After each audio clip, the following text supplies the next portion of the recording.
ఒకటి చాలామంది స్క్రబ్ చేయొచ్చా చేయకూడదని అడుగుతున్నారు. పిగ్మెంటేషన్ ఉన్నా కూడా స్క్రబ్ చేసుకోవచ్చు, ఇబ్బంది ఏమి ఉండదు. ఎందుకంటే దానివల్ల మీకు పెయిన్ అనేది ఉండదు. సో ఇట్స్ జస్ట్ లైక్ మీ స్కిన్లో అదొక complete normal thing with dark. So దానికి ఏం చేస్తారు అంటే వీటికి పిగ్మెంటేషన్కి స్పెషల్ స్క్రబ్స్ ఉంటాయి, స్పెషల్ ఫేషియల్స్ ఉంటాయి మార్కెట్లో.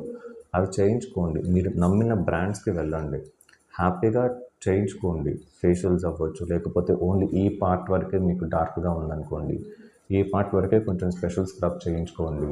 అండ్ కొంచెం హోమ్ కేర్ తీసుకున్నారు, లేదు అంటే ఒకసారి నన్ను కలిశారు అంటే మీకు క్లియర్గా నేను 100% అని చెప్పను, కానీ మిమ్మల్ని అనలైజ్ చేసిన తర్వాత నాకు అర్థమవుతుంది ఎంతవరకు మనకి రిజల్ట్ వస్తుంది అనేసి.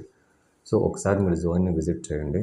సో ఆ పిగ్మెంటేషన్ ఇష్యూస్ అది నెక్, అండర్ ఆర్మ్స్ అనే కాదు, దెన్ మీకు ఫేస్ మీద ఉన్న, ఎందుకంటే చాలామందికి ఫోర్ హెడ్లో చీక్స్ బాగానే వస్తూ ఉంటుంది. సో వాటికి కూడా నేను చక్కగా